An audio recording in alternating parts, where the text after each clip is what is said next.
This is an example of tinea versicolor. As you can see from scanning, there's very little going on, very little inflammation, and as we'll get into it a little bit later, it's one of your invisible dermatoses. So very little inflammation, but if you do a little bit higher power view of the stratum corneum, you can see numerous budding yeast forms and short hyphae, and this is consistent with Pityrosporum species or Malesthesia furfur. So this is, as again, tinea versicolor.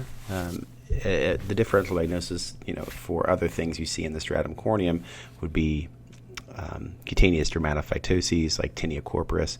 Usually you can't see the long hyphae on H&E. That usually requires a PAS or GMS stain.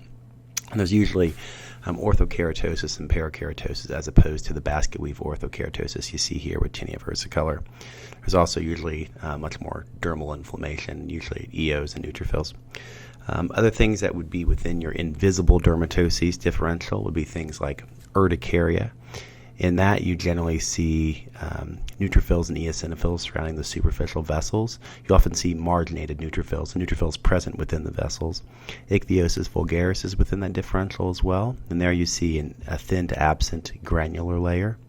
Vitiligo can also look very nonspecific on biopsy.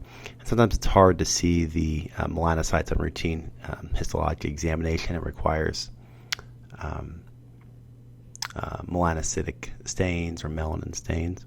Macular amyloid is something else to consider within the differential diagnosis.